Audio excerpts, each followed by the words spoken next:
الساعة اليوم تطرق إلى ملف تاريخي، ملف تاريخ الجزائر الحرة وتاريخ الجزائر الثورية.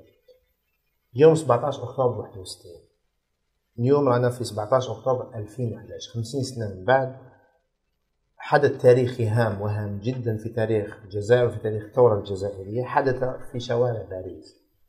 ليلة شتوية باردة ممطرة، عمال مهاجرين جزائريين بأوامر قيادة جبهة التحرير التاريخية كسروا حدر تجوال المفروض على المسلمين هنا في فرنسا من الساعة 8:30 ليلا إلى الساعة 5:30 صباحا للقيام بمظاهرات سلمية للإعلام والكلام والدفاع عن الثورة الجزائرية اللي كانت قائمة في الداخل. حدث تاريخي هام في تاريخ الجزائر، ولكن حدث تاريخي هام في تاريخ فرنسا الاستعمارية. معنا اليوم في حوار الساعة ضيفين الكرام السيد محمد بن خروف، دكتور في علم النفس وهو أمين عام اتحاد من أجل الديمقراطية الإسلامية في الجزائر. مرحبا بك. معنا الأخ توفيق علال وهو مناضل نقابي ومنسق بيان الحريات مانيفيست دي ليبرتي هنا في فرنسا. مرحبا بك. نبدأ بالأخ محمد بن خروف.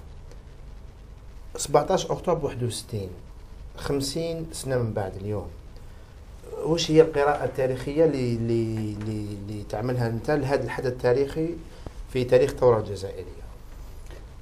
أول قراءة يمكن أن أقدمها لهذا اليوم التاريخي العظيم اللي هو 17 أكتوبر 61. أنا من مواليد الاستقلال، مواليد 64. نعم. يعني لم أعيش هذه الأحداث إطلاقا، إنما عايشتها عبر قراءاتي المختلفة واطلاعاتي التاريخية الموجودة والقليلة جدا،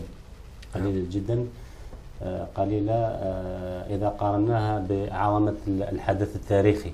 لأن 17 أكتوبر 61 حدث تاريخي عظيم اللي يمثل ب 17 أكتوبر، لكن أنا نقدر نقول في القراءة تاعي أن 17 أكتوبر لم يبدأ ب 17 أكتوبر، بل بدأ ب سبتمبر. أن حظر التجوال الذي فرضته فرنسا آنذاك على المغاربة بصفة عامة والجزائريين بصفة خاصة، حظر التجوال بدأ في شهر سبتمبر 1961. لماذا؟ لأن الجزائريين أو المغاربة بصفة عامة أو السكان المغرب العربي كانوا يشتغلون في اليوم، وفي المساء ينتقلون من المعامل إلى بيوتهم إلى نشاطات سياسية أخرى. ومن هذه النشاطات السياسية والنقابية الكل يعلم أنهم كانوا الجسد الذي يحمل الثورة الجزائرية، وهذا بكل الإعانات المادية أو المالية التي كانت تمول الثورة في الجزائر. ففرنسا انتبهت لهذه الإشكالية آنذاك بعد أن قطعت بعض رؤوس الثورة الجزائرية. كان تظن أنها إذا فرضت حظر التجوال على الجزائريين وبذلك تقطع تمويل الثورة الجزائرية. ولهذا عندما نقول الثورة الجزائرية نقول ثورة الشعب، أن الثورة قام بها الشعب الجزائري. ولهذا لما كان هذا الشعب ملبيا لنداء جبهة التحرير الوطني، أن جبهة التحرير الوطني لم تمثل حزبا لجماعة أو حزبا تيارا سياسيا أو تيارا دينيا أو طائفيا أو ذلك، إنما كانت تمثل الشعب الجزائري برمته، منهم الإسلاميين ومنهم الشيعيين ومنهم الشيوعيين وإلى ذلك. إذن هذا كان اتحاد الجزائريين، كانت هبة جزائرية واحدة من أجل هدف واحد وهو استقلال الجزائر. هذه من جهة. إذن النداء اتبع تدريجيا من سبتمبر حتى بدأ يتخذ منحنى آخر. وفي هذا الإطار اتخذ حاكم باريس آنذاك موريس بافون الإجراءات اللازمة لردع هذه المظاهرات السلمية التي كانت مظاهرات سلمية، يعني لا سلاح ولا شيء، إنما كانوا عمال بسطاء في فصل قارس بارد جدا، وبدأوا يلقوا بهم في يعني في لاسين، في مياه لاسين قبل 17 أكتوبر. يوم 17 أكتوبر كانت يعني حادثة كبيرة، ضجة كبيرة. شكرا سي بولخراف. سي توفيق علال, pour vous, le 17 octobre représente quoi en termes d'héritage historique?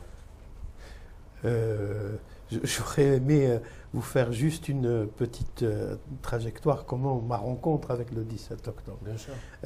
Évidemment, on ne l'a pas appris dans les manuels d'histoire de ma génération, pas du tout, on le savait. Ni celle de ma génération. On ne le connaissait pas. C'est ici, donc après 68, j'ai eu l'occasion faire des cours d'alphabétisation, puis je suis devenu militant ouvrier, syndicaliste, et c'est dans ce bain-là que des amis français m'ont parlé du 17 octobre.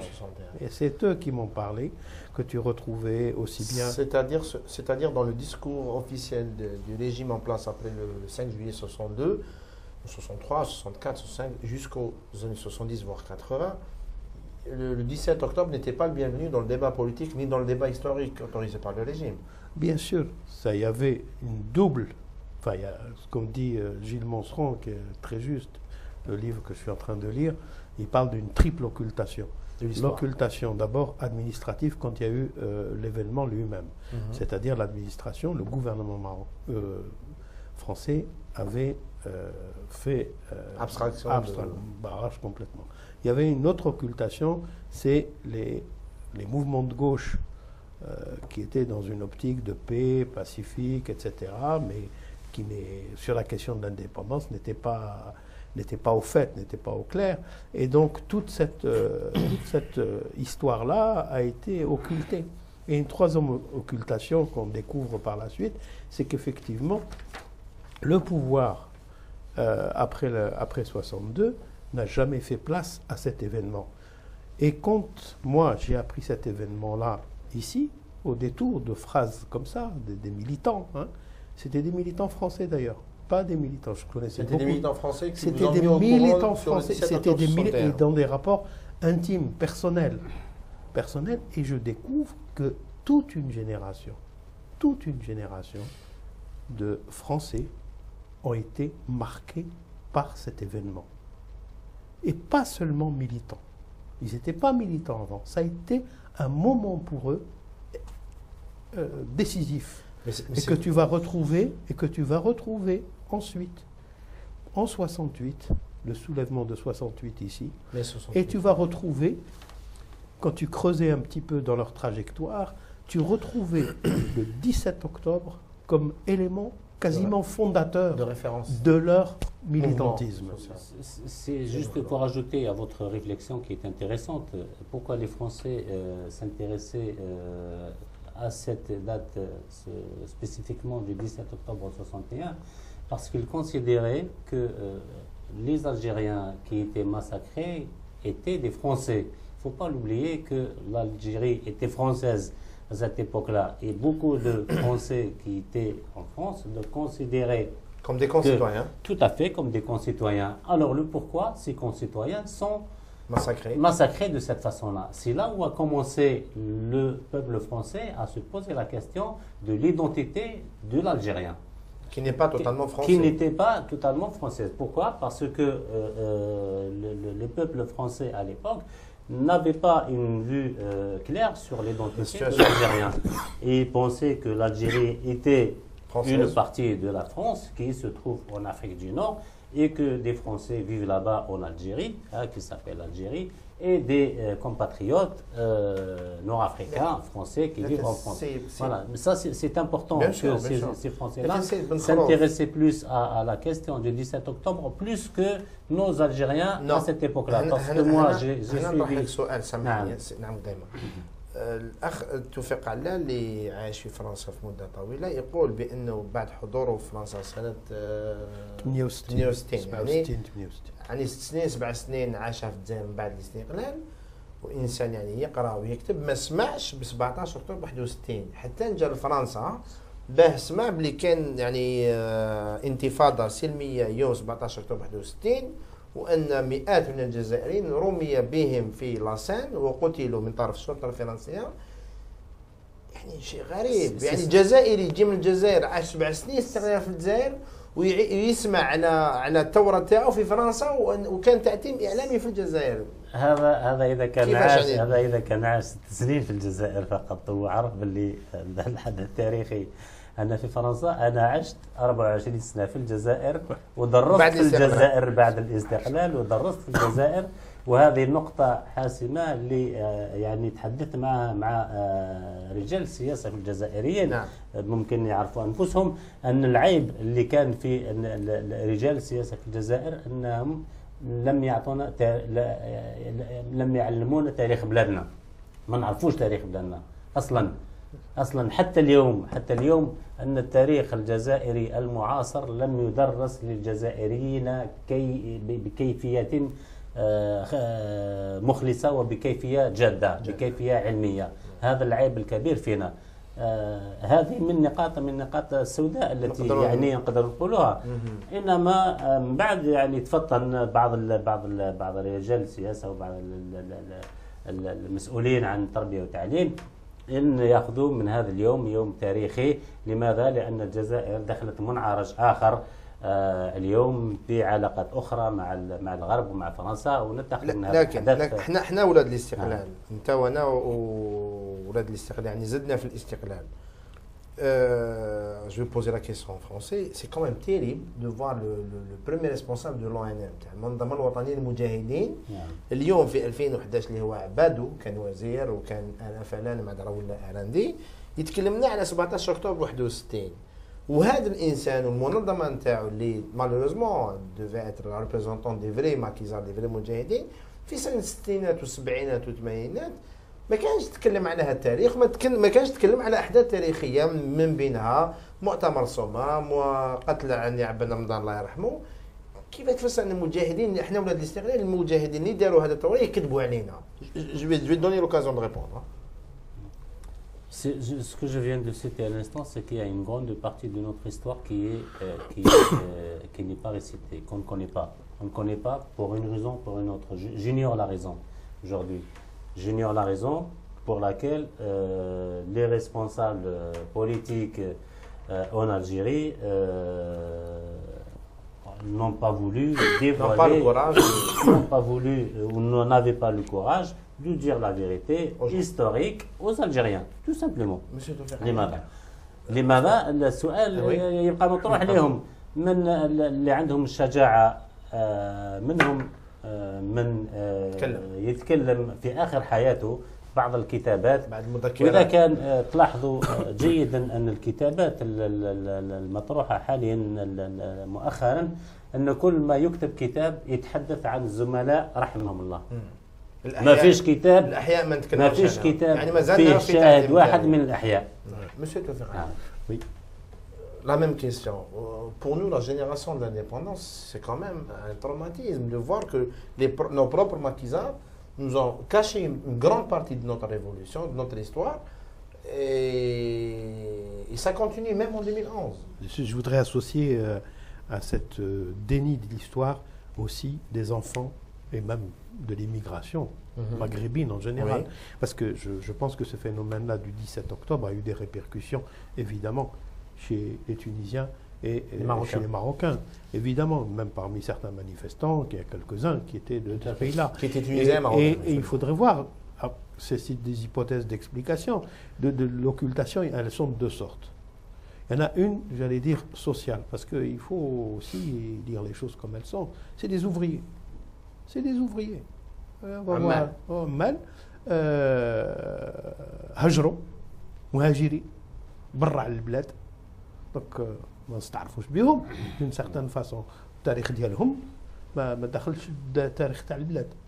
دونك كاين هاد النكر هاد سو ديني يا با دو ريكونيسونس دو ليميغري. سي ان دوزيام شوز. يعني انت راك مهاجر في فرنسا ما كان ما دخلش التاريخ. يا ان كيسيون بوليتيك اوسي. قضيه سياسيه. قضيه سياسيه.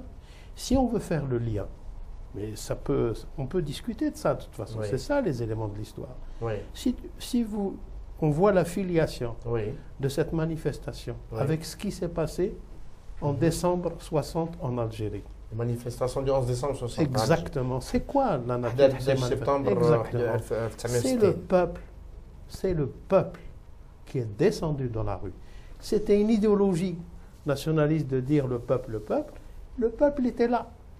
Le peuple a était là. répondu à l'appel. On peut discuter des circonstances, pourquoi, etc., avant septembre et tout, des mesures de papement et tout, mais c'est avec décembre 60, là, il y a une manifestation pacifique, le peuple qui exige l'indépendance. Et qui a adopté la révolution. Et qui a adopté totalement. La révolution. Totalement, il le manifestait là. Il le manifestait. Et c'est le peuple en action qui peut troubler effectivement certains, disons, héritiers, entre guillemets, de cette histoire, qui en font quelque chose de uniquement une construction historique. Et qu'est-ce qui a fait la véritable révolution, qui a fait que le pouvoir français, après décembre 60 en Algérie, et une manifestation au cœur même pacifique, les carottes étaient, comme on dit ici en France, les carottes étaient cuites. Vous qui êtes militant syndicaliste, est-ce que vous pouvez nous éclairer sur l'apport des mouvements ouvriers dans l'avènement du 17 octobre 61 يعني تأثير تاع الحركات العمالية والنقابية في 17 أكتوبر 61. Il y avait, on va le voir par la suite d'ailleurs dans certaines luttes ouvrières après, en 67-68, c'est d'abord, enfin je veux dire, c'est les gens directement concernés qui sortent, qui se manifestent. Ils avaient un appui ou pas. Je sais que l'information a circulé. C'est-à-dire que certains militants syndicalistes, certains militants, notamment je pense à l'UNEF, je pense au syndicat CFDT, mais à l'époque ça s'appelait la CFTC, le PSU, des militants cégétistes, il y avait, je veux dire, ils n'étaient pas dans le coup évidemment, mais ils savaient, et surtout, à la suite, ils ont été, beaucoup de gens disaient, mais dans notre histoire ici en France, jamais depuis la Commune, on a assassiné des militants ouvriers, on a combattu une manifestation pacifique en tuant des gens. Et ça a été quelque chose de considérable. Et des gens, pas n'importe quels gens, des gens qui étaient considérés bien des sûr, Français, mais des Français de deuxième rang. C'est vrai que les sensibilités étaient... C'est là le problème. Le sentiment d'indignation était fondé sur trois choses. C'est-à-dire qu'effectivement, certains qui considéraient comme des concitoyens, d'autres qui considéraient que c'était des camarades ouvriers, bien sûr. Et il y avait tout simplement d'autres qui disaient qu'ils étaient des militants anticolonialistes, ou du moins qui, à ce moment-là, ont compris qu'ils avaient affaire à un peuple, une révolution, et un peuple qui demande l'indépendance nationale. Il y avait une cause. Il y avait une cause. Et la même chose, c'est-à-dire, en contrepartie, c'est-à-dire de dénoncer leur pouvoir et tout. Mais ça a été très difficile parce que les courants français qui avaient compris l'événement, la portée de l'événement, clairement, parce que ce que disent certains, c'est qu'ils n'étaient pas politisés, qu'ils ont senti que quelque chose de grave s'est passé, très grave, s'est passé ici en France, mais ils n'ont jamais pu donner les mots. Donc les premiers circuits d'information où on parle de ça, c'était d'abord ces militants français. Même, moi je l'ai vu par la suite, où j'ai rencontré des militants ouvriers qui étaient, durant cette période, la militaire ouvrier algérienne, ils n'en parlaient pas. Il y avait un interdit. Même eux-mêmes, ils n'en parlaient pas. Pourquoi, selon vous? Ils n'en parlaient pas parce que je pense que on retrouvait, j'ai quelques anecdotes de grève de Renault ou de Penaroya dans les années 70. Vous aviez le fond des grévistes était algérien. Les leaders étaient tunisiens ou marocains, les jeunes qui venaient. Ben, il y en a quelques-uns. J'ai découvert qu'un qui était membre du petit réseau du FLN là-bas. Et il m'a dit, on est sorti une fois, si on ressort une autre fois, on s'est massacré. Ils ont eu toujours ce traumatisme. Il y a eu un recul volontaire et tu avais les jeunes leaders de la grève, on le reconnaissait, et qui fait qu'il y avait ce traumatisme, parce que c'est là où on faut mesurer le courage des gens qui sont sortis, femmes, enfants, c'était inouï. Il faut mesurer aussi, il faut que nos concitoyens algériens qui nous écoutent mesurent cette ampleur, cette détermination, et il faut la mettre en regard, pour certains peut-être qui nous écoutent, de ce qu'ils ont vu, de ce qu'ils ont vécu dans les décembre 60. C'est cette filiation-là. Vous pensez qu'il y a un lien? C'est une continuité, bien sûr. Il y a C'est une une continuité de la D'accord. stratégie générale, politique du FLN, et parmi les têtes pensantes du FLN, bien sûr. Pas tous. Pas tous. Oui, parce que c'est des mouvements qui les ont surpris eux-mêmes. Je ne veux Pour pas certains, citer certains dirigeants on du FLN par rapport à ces mouvements. Les détails de FLN, mais ça faisait partie de cette stratégie politique d'exporter la guerre de révolution en plein cœur de Paris. Voilà. De Paris. D'où ma prochaine question. C'est Mohamed Nkrouf. C'est quand même l'un des objectifs. Je veux juste rebondir sur un petit détail ou ajouter à ce qu'il disait notre ami. C'était un engagement volontaire de tout le peuple algérien qui vivait ici. C'est-à-dire quand on dit Paris, c'est pas uniquement Paris, hein. C'est toute l'île de France qui était là. C'est y compris d'autres villes, à Lyon, à Grenoble, on n'en parlait pas. Absolument. À Marseille, dans le Nord. Il y avait une dans coordination. toutes les grandes villes, il y avait ces Algériens qui sont sortis. Et on n'en parlait pas. Aujourd'hui, on en parle plus. Et c'est tant mieux qu'on donne à cette dimension, même si on lui donne une dimension historique ou une émission de 45 minutes, je pense qu'on n'a pas donné assez à ces centaines de personnes qui sont mortes, à ces centaines de personnes qui sont jetées dans la Seine et qui sont morts ou je ne sais comment qualifier ces actes barbares. D'où ma prochaine question, Seyid Mohamed Ben Khrouf. هو شيء خارق العادة سيكون اكستراوردينير لأن في كل يعني تاريخ المنظمات والثورية كما الفلان ولا في تاريخ الثورات التحررية اللي عرفها القرن العشرين شيء خارق العادة أن نشوف أن الثورة الشعب المستعمر تقيم وتتنظم وتطم الأموال وتكون عندها صحافة ويكون عندها اتصال في بلد المستعمر وتقوم كانت عمليات عسكرية قبل 17 أكتوبر 61 وتكون مظاهرة سياسية سلمية كمان c'est quand même extraordinaire. C'est extraordinaire. Ce qui est plus extraordinaire, c'est qu'ils n'étaient pas tous des intellectuels. Ils étaient pratiquement à 80, comme il disait, 90%, ils étaient des analphabètes. كانوا ساكنين في البيدونفيل تاع ما يعرفوش يكتبوا اسمهم انما كان عندهم هذا الحس الوطني كان عندهم الحس الوطني الحس النضالي كان عندهم هذا الغيرة على الوطن لماذا لأنهم عاشوا الفترة هذه لو نرجعوا للفترة الاستعمارية يعني كان عنصرية لكن هذه العنصرية سامحني حتى نوليو الموضوع 17 أكتوبر 61 ونرجعوه مع موضوع الهجرة. نعم. يعني نعم دائما المهاجرين الجزائريين في هذاك الوقت في وقت الثورة الجزائرية هنا في فرنسا كانت عندهم حقوق اجتماعية نقابية حتى كانوا يقدروا يمارسوا بعض النشاطات السياسية والجماعية أكثر من الجزائريين اللي عايشين في الداخل. كيف هاد الجزائريين اللي عايشين هنا وما كانش في هذاك الوقت التليفون ما كانش الانترنت حتى كانوا الناس ما يعرفوش وقتاش كاين العيد وقتاش رمضان يعني ما يافي اوكان موان دانفورماسيون دو كومونيكاسيون.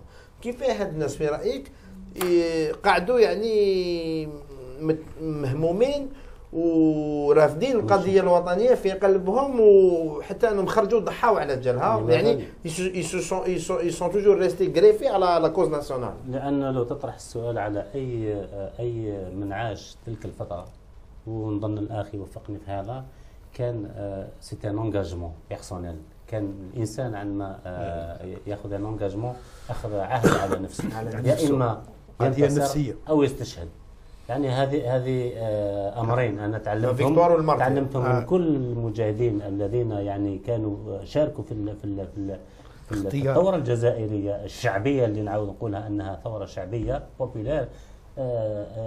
النساء شاركنا في هذه الثوره، عندما تخرج ولا الاطفال، عندما طفل في عمره 10 سنوات يخرج، الطفل هذا كان واعي جدا بانه يساهم في هذه الثوره، وكان منهم كان عنده وعي سياسي، كان عنده وعي سياسي حتى ولو الصغر السن تاعو كان سنه صغير. لماذا؟ لان كان فرق بين الثقافه الجزائريه او المجتمع الجزائري كمجتمع جزائري وفرنسا. هنا كان الشيء اللي خالفنا تماما، ومنه العنصريه، ومنه الفقر، ومنه الجهل، ومنه الاضطهاد، ومنه يعني السياسات العامه.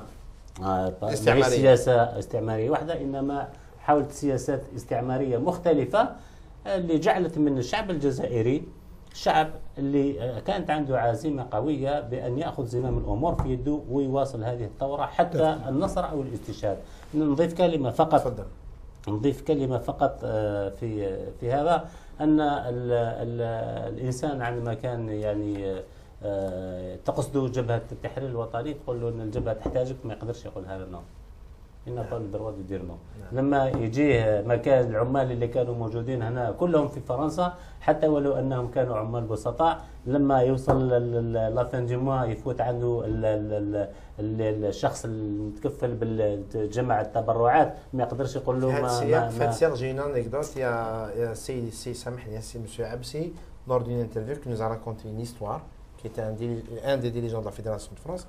يقول لي بلي واحد النهار كانوا يطموا الدراهم، وكانوا عنده 3 ديليغي تحته هنا في لا ريجون تاع بوبيني اللي يدي الدراهم لالمان حكموه، وقيل عنده 60 و 80 مليون اونسيان فرون، باسكو لو بريزونتي اون سوم اكستراوردينير على ليبوك. وهو خاف ان يروح القياده تاعو يقول لهم يا ودي السيد طاح والدراهم راحوا، حكمهم بين 3 وسماهم، كان في الانترفيو يجوز في قناه رشاد ان شاء الله، قال لهم عندكم حتى الغدوه تجيبوا لي هاد لاصوم سينو احنا كاع نروحوا. قال لي لليوم en 2011 il ne sait pas كيفاش هذوك لي ديليغي تاعو 3 طموا له 80 مليون اونسيان فرون وجابوهم له لوندوم. راحوا القهوه الدار وجابوا الدراهم. يعني ما il y avait cette solidarité, il y avait cette solidarité, il y avait cette obligation, bien sûr. Conscience politique. Comment vous l'expliquez, monsieur Tawfiq Alani? La conscience politique, là c'est toute l'occultation. Alors là, c'est pas uniquement le 17 octobre. C'est l'histoire du nationalisme. Voilà, on revient jusqu'au PPA. Les racines. Notamment Moussel El Hajj, le PPA, l'étoile nord-africaine. Il y a toute une filiation. يعني كان تاريخ تاع العمل السياسي والعمل le mouvement fondamentaliste des علماء، جمعية علماء المسلمين. ملاحظة يعني بعض التاريخيين يقولوا بلي النجم الشمال الافريقي اللي سيتي لو بيرسو دو موفمون ناسيونال نشأ هنا في فرنسا في الهجرة. Exactement, et pas seulement algérien. كان مغاربي. Marocain, tunisien, les premiers amis de Moussel El Hajj. Il n'y avait pas de distinction. Au départ, l'étoile nord-africaine. Il n'y avait pas de distinction. Donc il y a une tradition politique. Filiation bien avant le 17 octobre. L'occultation, elle est là. L'occultation, ça va même à l'occultation. C'est l'identité algérienne. Alors que, effectivement, tu as raison. Enfin, beaucoup de gens le disent. Il y a des. D'ailleurs, si vous permettez une anecdote. Bien sûr. Il y a des lieux historiques, ici à Paris, qui appartiennent à la mémoire algérienne. C'est les cafés, les immeubles. Tu vois, rue comment il s'appelle autour de Belleville, là, c'était plein d'endroits où là se réunissaient les gens du FLN. Non, l'étoile nord-africaine, les réseaux qui étaient là. L'idée, la conception nationale, l'idée nationale, la libération, l'indépendance, c'est pas une question, mais c'est historique, hein, c'est fait ici en France. Dans le sens de votre parole, une petite question que je vais relier à l'actualité. Oui. نشوفوا بليك لو موفمون ناسيونال الحركه الوطنيه حزب نعم. الشعب ميسائيل الحاج 17 اكتوبر 61 لا فيدراسيون فرونس دو فلان صارت هنا في فرنسا نعم. والدراهم نعم ديما والدراهم الكبار كانوا يروحوا منا من فرنسا وحتى سي علي هارون اللي كان ان دي ديريجون لا فيدراسيون دو فرنسا يقول في بعض التصريحات تاعو في سنه 2010 بان السلاح دراهم تاع السلاح تاع الثوره الجزائريه ما جانا حتى واحد خلصناه يعني la majorité, il y avait des aides, mais la majorité des armes qui ont été achetées ici en Europe, notamment en Yougoslavie, ont été payées par les cotisations des immigrés de la Fédération de France ولي فاكتور مازالوا عندنا. كيف هذا كامل واليوم في 2011 بعض رجال تاع السلطه الجزائريه يقولوا بليك الناس الجزائريين اللي عايشين في الخارج وخاصه اللي راهم عايشين في فرنسا ما عندهمش الحق انهم يتكلموا على بلادهم ويتكلموا على القضايا السياسيه والنقابيه اللي تهم بلادهم. السؤال سي بن خروف ما تسمح توفيق على ما نشطرش الراي في هذا. لماذا؟ لانه واش قلنا ان الجزائريين اينما كانوا في الجزائر لكن لا هذا ماشي راي، هذا كلام نظام يعني. نعم الناس كلام شخص ولا كلام مسؤول عن جهه معينه وهو مسؤول عن الكلام اللي قالوا. يعني انت في رايك هذه شهاده يعني امام التاريخ وامام الله انه اذا كان ينكر بان الجزائري اللي كان عايش في فرنسا ولا اللي كان عايش في تونس ولا كان عايش في المهجر ولا حتى اللي كان عايش في الوطن. انا نتذكر الوالده نتاعي ولا حتى الجده نتاعي تقول عطاولنا خذوا لهم الفضه نتاعهم وخذوا لهم لماذا التبرعات. كل هذا كان في سبيل الوطن يعني ما كانش سمعنا عليه. ما كانش واحد يقدر يقنعنا اليوم بانه الاموال هذه صرفت عليها دوله معينه ولا دوله يعني ما كانش فرق ما بين الجزائري الداخل والجزائري الخارج. ما فيش كلهم كانوا في si tu veux c'est que il y a une fille de ces militants ouvriers, leur grand moment a été de faire la queue pour aller retirer des papiers algériens au lendemain de l'indépendance dans les consulaires. Bien sûr. C'est toujours une fierté. Mais si vous voulez, ça reste toujours une fierté. Ça reste. Et le problème, c'est ça le sujet de la question, c'est cette occultation et son origine. Moi, j'ai vu une période où, certes, les gens se sentaient algériens, mais moi, je connaissais des périodes où les émigrés, ici, étaient considérés comme des citoyens de seconde zone. Et même des Algériens, en quelque sorte, c'est pas... Mais ça continue. Ça continue. Et je vous donne un exemple avec la Tunisie. La nouvelle Tunisie. La Tunisie révolutionnaire. Vous savez, il y avait dans le gouvernement provisoire qui disait « Oh là là, les Tunisiens qui ont double nationalité, ils ne voteront pas ». C'était prévu que ça soit voté même en Algérie. On s'est battu. Dans les projets de réforme. On s'est battu pour que des gens, pour des raisons multiples, qui ont double nationalité ou pas, on ne va pas reproduire le discours français qui dit les binationaux, on n'en veut pas. On reproduise les mêmes choses. Ça, c'est des questions de choix individuels. Quand ils se sont engagés, c'est un choix. C'est ça le problème le plus important, à mon avis, du 17 octobre, et qui est à l'image, du soulèvement national pour l'indépendance. C'est des engagements individuels et qui font peuple, qui à un moment donné a fait peuple, chap. يعني la notion تاع العائله الثوريه هذه ما كاش منها la famille révolutionnaire. Ça veut dire quoi? Il faut qu'on arrête ce discours-là. Ce discours des familles révolutionnaires qui a massacré l'Algérie. C'est la légitimité. C'est l'une des causes principales. Non, parce que quand on dit famille révolutionnaire, on sous-entend qu'il y a une famille qui est non révolutionnaire. Non, avec tout le respect, avec tout le respect de la nation algérienne et tout le respect du peuple algérien à ces révolutionnaires, on leur tire chapeau, on leur dit merci pour le devoir que vous avez accompli et au Chouhada, bien sûr, la gloire et le paradis.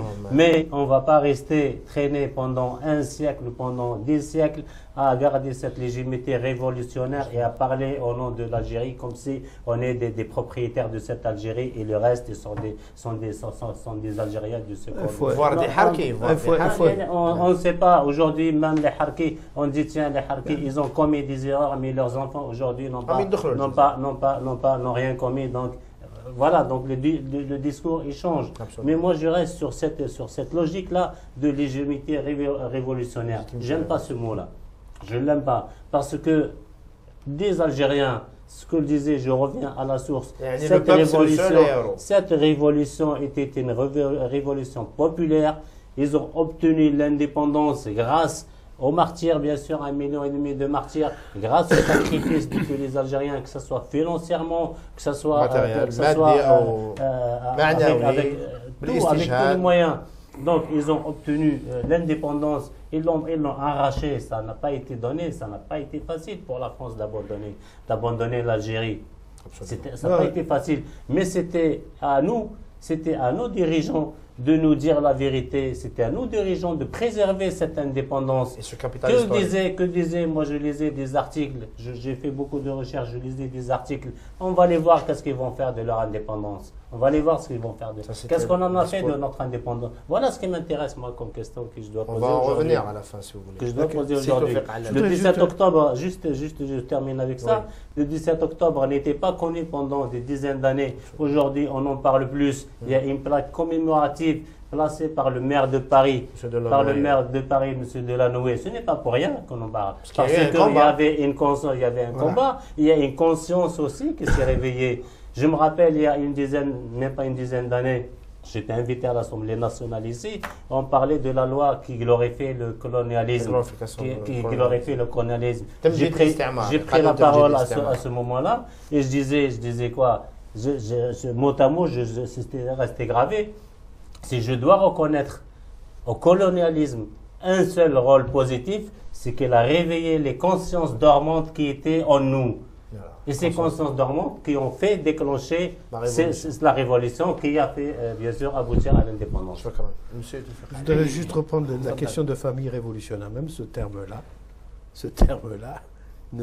c'est contradictoire avec le peuple. Et même certaines idéologies de récupérateurs de l'indépendance, on disait seul le peuple est un héros. Ça, c'est vague.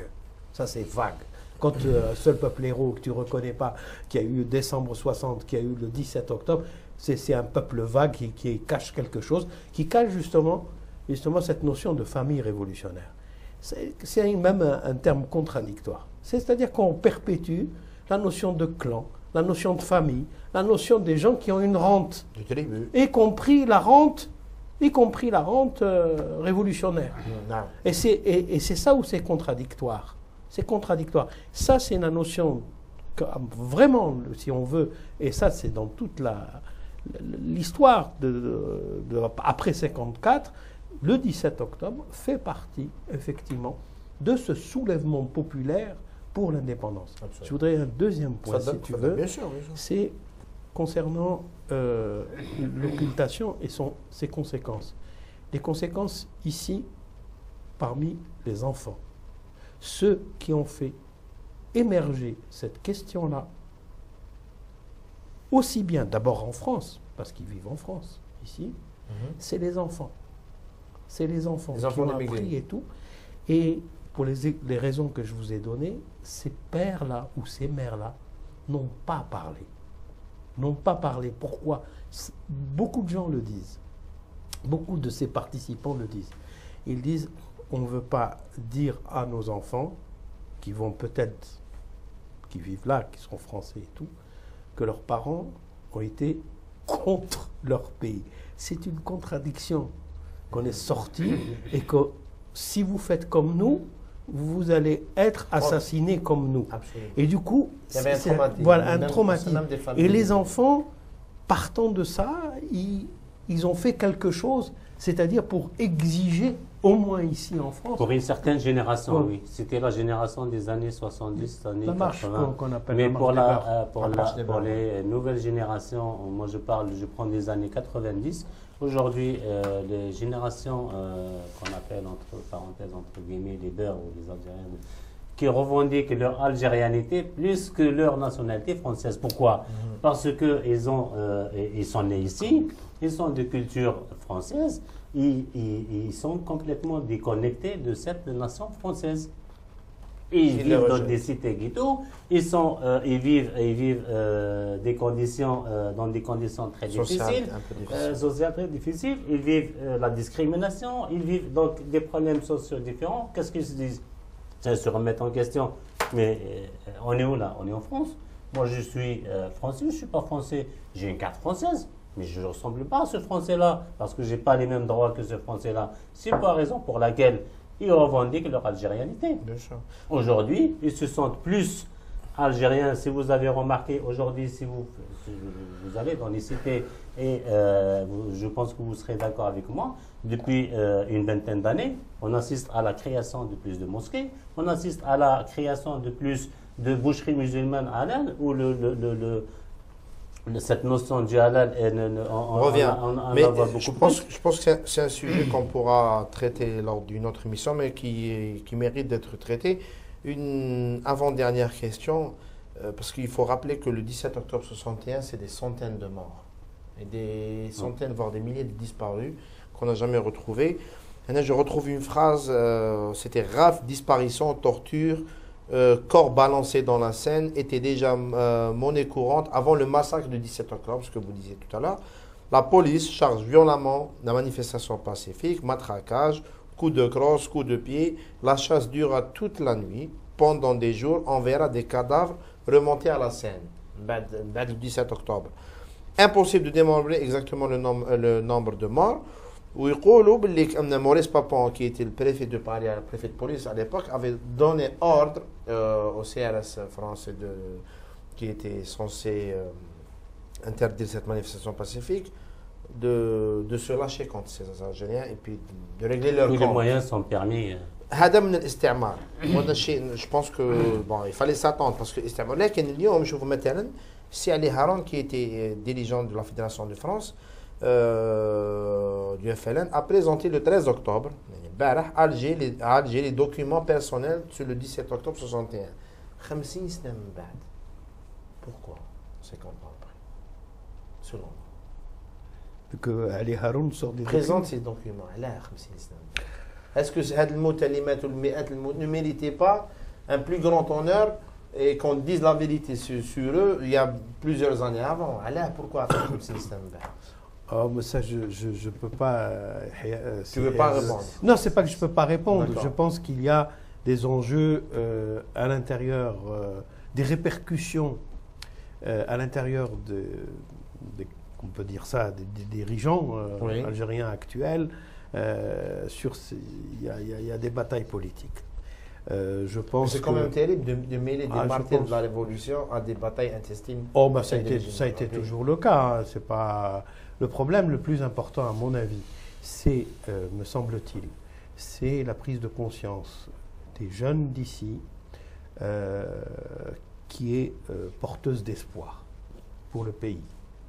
Voilà, ne serait-ce qu'au niveau du témoignage. Je ne rentrerai pas dans l'histoire de leur algérianité, bien sûr, chacun, maintenant, c'est une question individuelle Bien sûr. et tout. Mais en tous les cas, quand vous voyez le travail de Mehdi Alaoui, quand vous voyez diverses associations, la dernière encore, un mail qui s'appelle Association pour la mémoire algérienne, il y a une prise en compte de ce passé-là, de leurs parents, pour les raisons que vous dites, bien sûr, parce que dans une situation de stigmatisation ici, de citoyens de seconde zone, ils ne voudraient pas se retrouver dans la situation où se trouvaient leurs parents. Ça, c'est très important. Et surtout, il faudrait, à mon avis, quelque chose qui va être très important et qui va valoriser, à mon avis, donner un autre éclairage, une autre intelligence même du 17 octobre 61. C'est qu'on n'en a vu que la dimension, effectivement, vous venez de le souligner, les morts, la répression, etc., etc. Là, avec les soulèvements en cours dans le monde arabe, c'est un autre éclairage. C'est un autre éclairage. Parce que c'est les soulèvements à l'heure actuelle, dans les pays du monde arabe, elles sont pacifiques. Elles sont pacifiques. Du coup, il y a à mon avis, ça va venir. Cette façon de lier l'histoire ici de ces jeunes, de leurs parents, avec ce qui se passe en ce moment. Bien sûr, ça veut dire que c'est des engagements individuels qui se cristallisent dans un peuple et qui demandent indépendance, des droits, les libertés. Exactement. Et je crois que c'est ça. Et ils vont jouer un rôle comme leurs parents ou leurs grands-parents dans une compréhension de ce qui se passe aujourd'hui dans nos pays. À partir exactement. C'est cette mémoire-là qui, à l'occasion de ces soulèvements, ressurgit. Ce n'est pas seulement pour commémorer, c'est aussi tout à fait, pour une dynamique. Et pour se battre, pardonnez-moi, certes, c'est vrai que dans la mesure où on les a mis dans des ghettos, c'est ça. C'est que là, il y a un scandale depuis 62, personne ne le sait, c'est que jamais jusqu'à maintenant, il y a eu une politique d'accueil pour considérer ces gens comme des citoyens à part entière. En ce moment, bien sûr, on renoue avec le socle de la mémoire familiale et tout, mais c'est pour exiger au même titre que non seulement des citoyens d'ici, mais de tout ce qui se soulève dans les pays comme étant des citoyens à part entière. شكرا سيد توفيق على اخر كلمه سيد بنخلف. انا يعني سي مالوغوزمون الوقت ضيق والحوار كان شيق، انما كنت يعني نود لو ان تكلمنا شويه عن سياسه فرنسا في يوم 17 اكتوبر، ان وبها نختم يعني التدخل نتاعي، ان فرنسا اللي فرنسا الاستعمارية، فرنسا الاستعمارية، فرنسا اللي تمثل أول دولة لحقوق الإنسان، c'est un État de droits de l'homme qui revendique ce titre universellement. Beaucoup d'intellectuels français le revendiquent. Tout à fait, qui défend les droits de l'homme, ou qui soit ces droits de l'homme. Donc il faut se poser une grande question, comment ces droits de l'homme sont bafoués en France et en plein cœur de France. C'est la première question. C'est la première question. La deuxième question que je voudrais en même temps terminer avec ça, quand un président français ou un autre fonctionnaire français, le premier juge de France, qui demande d'Arménie à la Turquie de s'excuser par rapport à ces crimes qu'elle a commis, je pense qu'il aura un peu de courage et un peu d'audace de demander excuse aussi à ce peuple qui a été exterminé. Et il faudra aussi que le régime algérien le demande un jour. C'est une conscience, c'est un problème de conscience. Tu veux ajouter un dernier mot? Juste un dernier mot, c'est qu'il faut reconnaître une chose, c'est que dans la société française, je pense précisément à l'appel qui a été fait par des historiens français, notamment avec Gilbert Meignet, Sylvie Thénault, Raphaël Branche, toute la jeune école et tout, qui ont fait à la veille du voyage de Sarkozy en Algérie, et si vous vous rappelez, ça remonte il y a 4 ans, un appel à la reconnaissance. C'est l'histoire. Oui, et là, c'est réclamé, ça fait c'est grâce d'ailleurs à partir de à ces travaux d'historiens, à ces mouvements dont on a parlé, des jeunes issus d'émigration, se cristallise quelque chose, une demande de reconnaissance. Attention, ce n'est pas la repentance. On ne demande pas, parce que certains, j'ai entendu, certains demandaient de se repentir. Qu'est-ce que c'est se repentir? Avec le système colonial qui a fait mourir des gens et tout, on va demander de se repentir. C'est de la rigolade. Ils demandent tout simplement une chose.